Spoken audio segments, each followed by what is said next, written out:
So yeah. God damn it, why is this one so hard? Ugh. Fuck.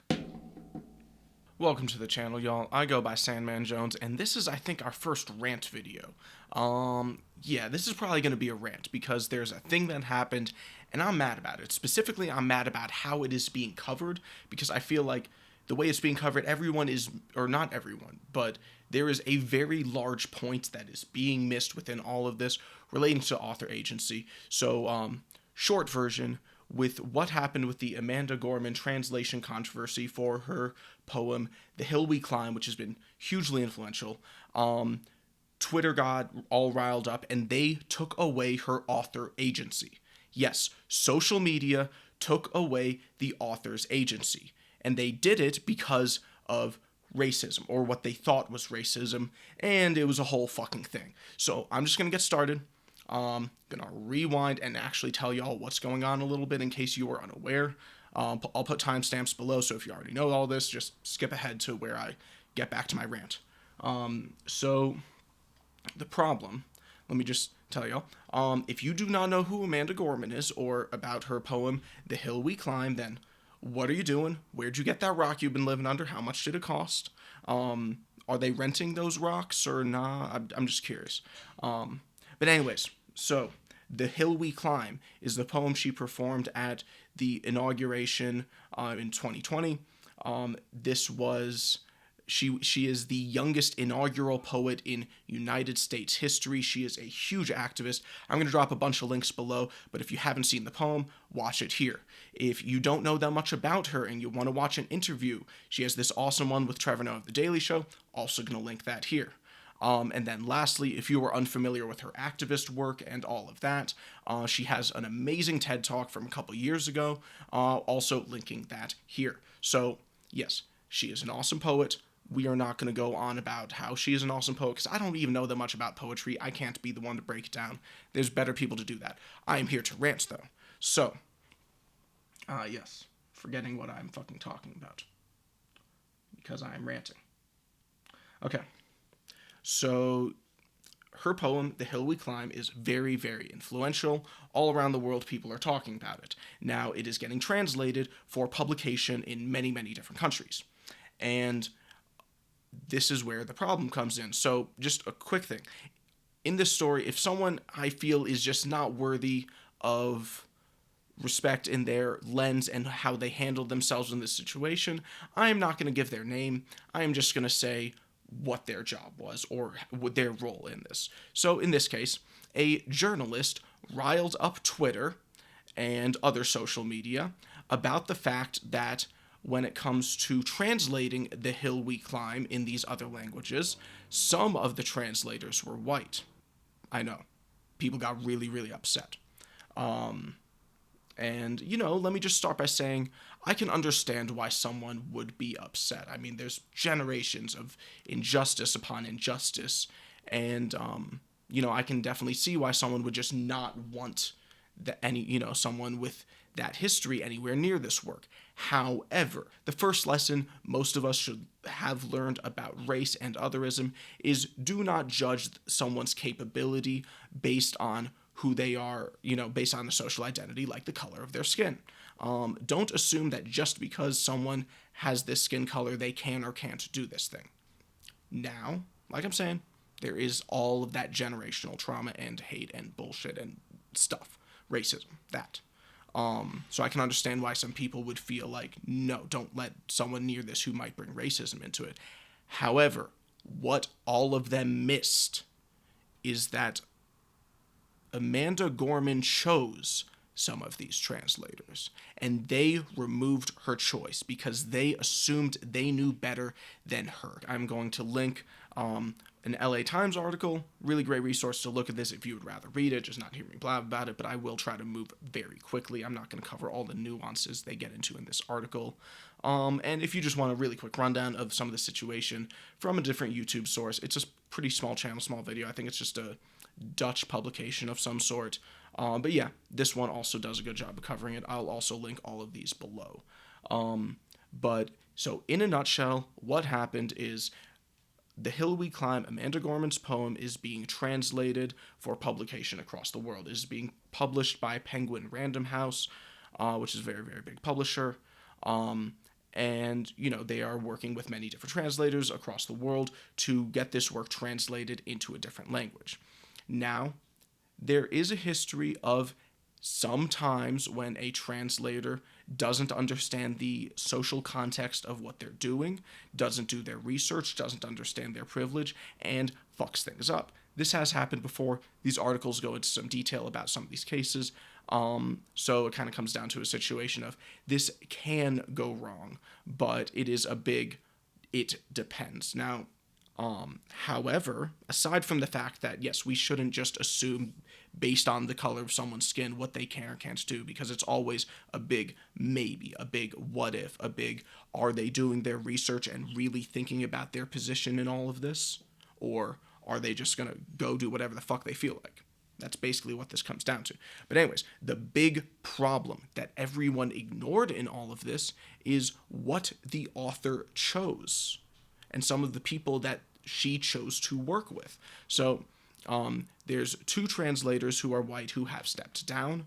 Both of them, I believe, stepped down on their own accord due to Twitter and, social media backlash. Now, let me be clear. One of them, the person who I'm not going to mention by name, this person probably shouldn't have been working on it in the first place based on their reaction. Because when Twitter got all up in arms over this and all of this Catalan translator, for those who don't know, Catalan is a region of Spain. They speak a different dialect, so that's different translator. The Catalan translator made some really harmful comment about how, I guess I'm going to need blackface to get a job now. So if that was his reaction, if that's your reaction, probably shouldn't have been working on this in the first place. So I will say, despite all the harm caused by this big uproar and the removal of Amanda Gorman's author agency in her work, despite that, this Catalan translator probably shouldn't have been working on it in the first place, considering how they reacted. It did spark an interesting conversation about segregation and the translation industry, which in a way we can really view as a microcosm of the publishing industry, because all of these industries have fairly similar demographics. They are very, very heavily white, and there are certain policies and historical stuff that have really, really limited stories from non-white people in these industries. All sorts of generational, systematic racism. This goes on and on and on. I'm not the person to give you a tour of that, but I just want to point out that if you look closely at the discussion around diversifying translation, we are going to see some very similar parallels with diversifying the publishing industry. It's just kind of a smaller version of the same thing. But, so, this did spark a conversation about that. I'll give it that. And this Catalan translator was kind of exposed, and, they're out. But the other person, this is the bad. I mean, aside from the fact that we, as people on social media, removed the author's agency over her work and decided entirely based on someone's skin color what they could or couldn't do without looking at the details and the nuance, because there's never any easy solutions. There's never any black and white answers. There's no clear lines. It's all blurred. It's all complicated. It's all nuanced. You need to look closely and do the research and look at the details.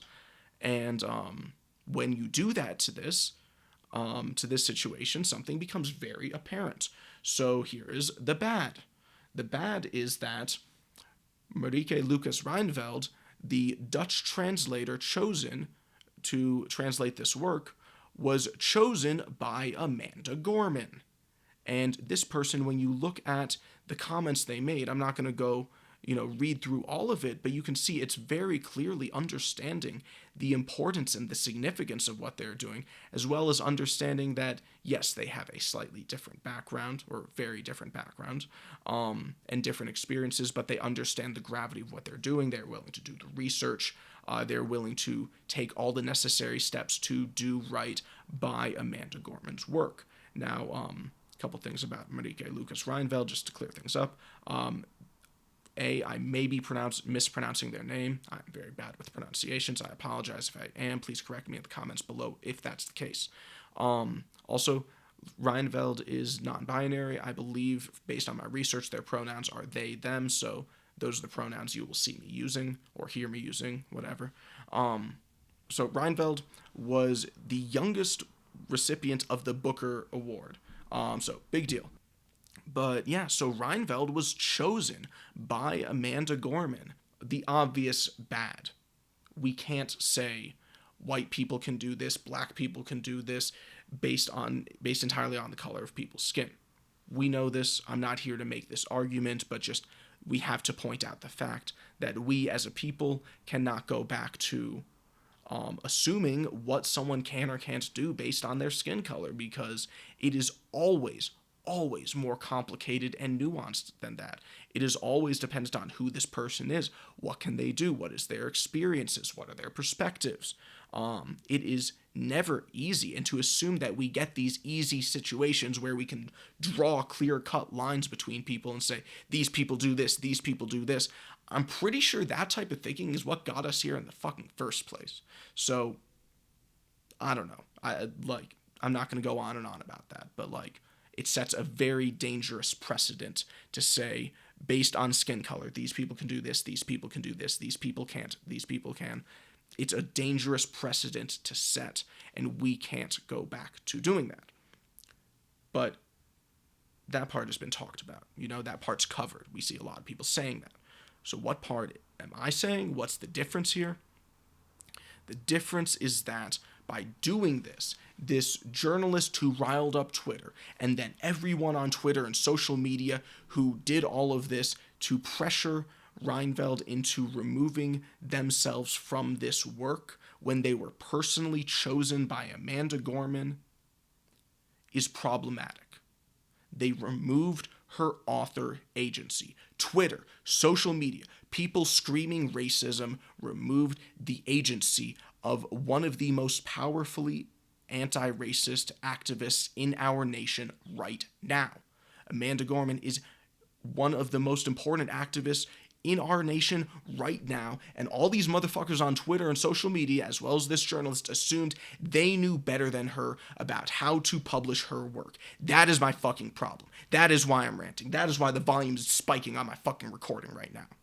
Because they took away her agency. They were so busy screaming racism and practicing problematic identity politics, because this is identity politics gone wrong. They were so busy screaming about this and practicing these problematic identity politics that they never stopped to think about the actual activist, the person behind this, the person behind the work, and what she wants, what she did. Because to go on Twitter and assume that you know more about how to be an anti-racist activist than Amanda Gorman? Are you fucking kidding me? So many people assumed that they knew better about how to be an anti-racist activist, that they overrode the work of one of the most important anti-racist activists in our fucking country right now. Are you kidding me? And nobody's talking about this. Nobody's talking about this. Everybody's talking about everything else. They're mad about all these other things. But who's looking at the actual work and what happened to the author's intent and the author's agency over her work? It was stripped away. It was removed. All these people just assumed they knew better than Amanda Gorman. And because it's Twitter and, just the way that problematic identity politics can present themselves, they overrode her choice over her work. They caused Reinveld to step down. When, if you look at the comments made by Reinveld surrounding all of this is someone who understood the position they were in working on it. They understood the research that was required to do this. I mean, in case you don't know about Reinveld, they are the youngest they're the youngest winner of the Booker Award ever. And they understood this situation as best as someone could in their situation, or in their position. So yeah, that's why I'm fucking mad. I just want to present a couple other quick points of this before I move on.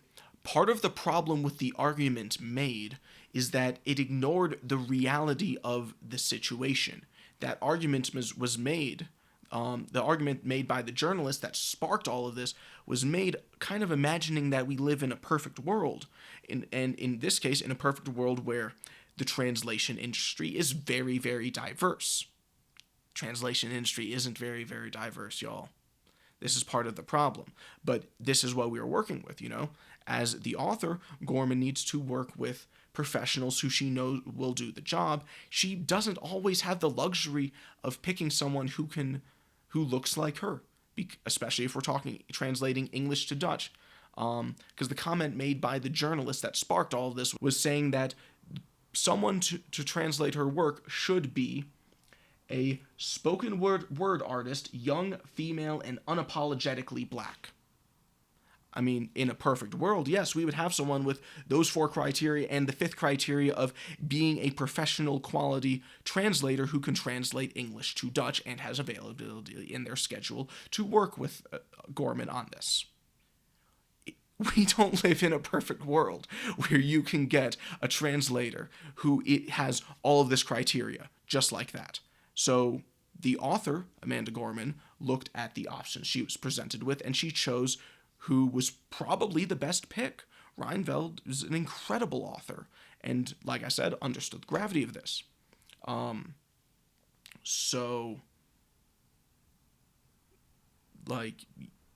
If we're going to make comments like this, we need to make these comments in the world that we actually fucking live in. Please do the research on what do these industries look like, because if we're saying only white people can tell, or only black people can tell black stories, well, most of the people who are in the publishing industry and moving industry who are getting paid to tell stories are white. These things we are trying as a society to change these things, but this is a long fucking process.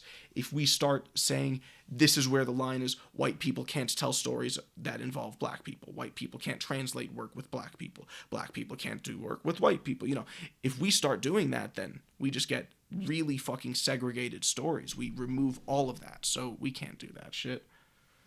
I got really fucking off topic. I'm like, this video is gonna be such a pain in the ass to edit. I'm all over the fucking place with it. But yeah, we don't live in a perfect world, and since we don't live in a perfect world, authors such as Amanda Gorman need to choose who they work with, and their choices in this should be fucking respected, and they weren't.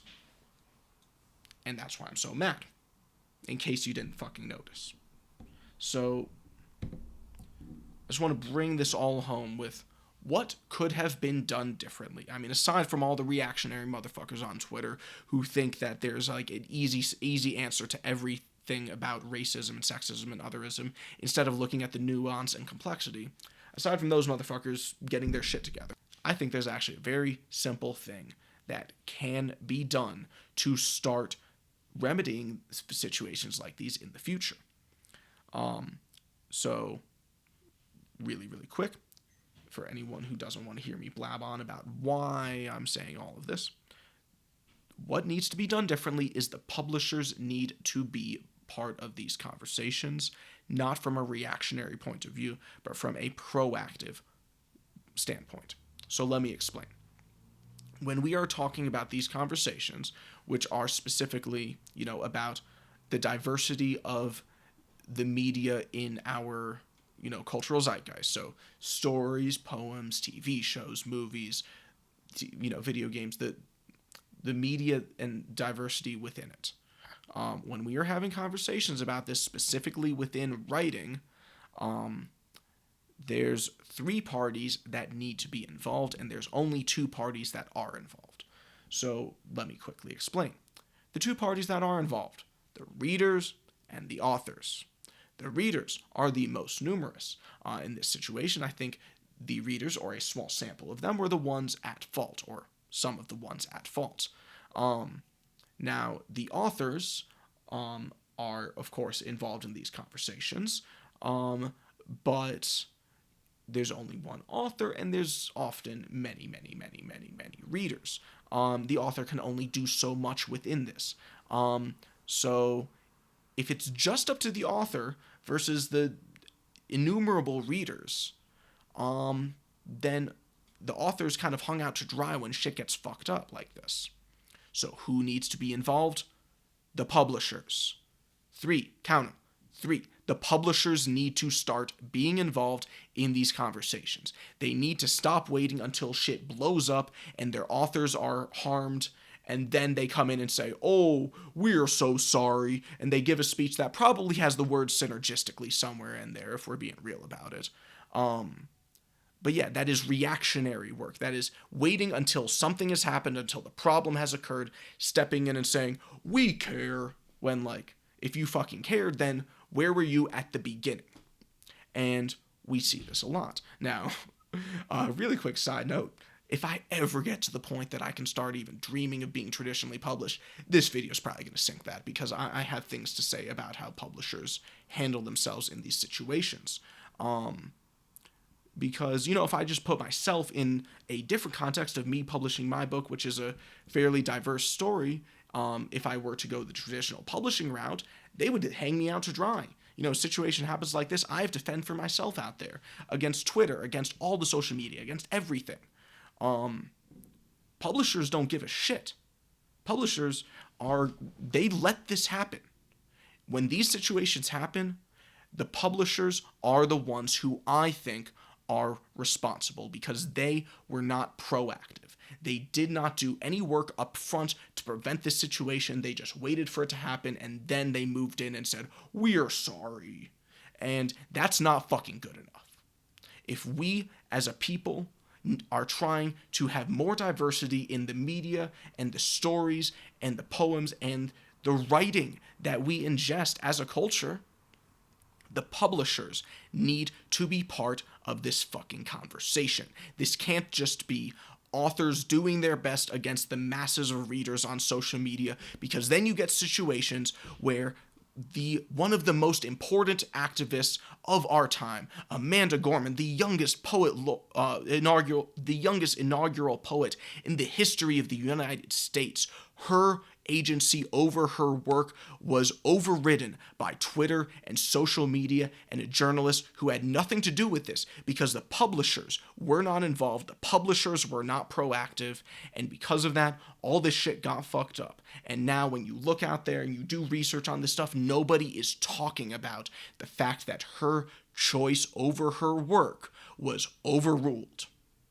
Nobody's talking about that. And that is so fucked up, because ultimately this is about her work and her ability to do something meaningful with her work, have as much impact as possible with it. And for Twitter to go say, we know better than Amanda Gorman, is insane. And to me, the most insane thing is that nobody is fucking talking about this. That I have to make this video because nobody is talking about the fact that her author agency was removed. And that is why this is our first rant video. So, yeah, that's everything. I'm real fucking mad about this shit, clearly. How do you feel? Are you mad too? Let me know in the comments below, or some shit. Yeah. I'm a little too mad. So this is going to be an angry outro, but, like, let me know what you think about this content.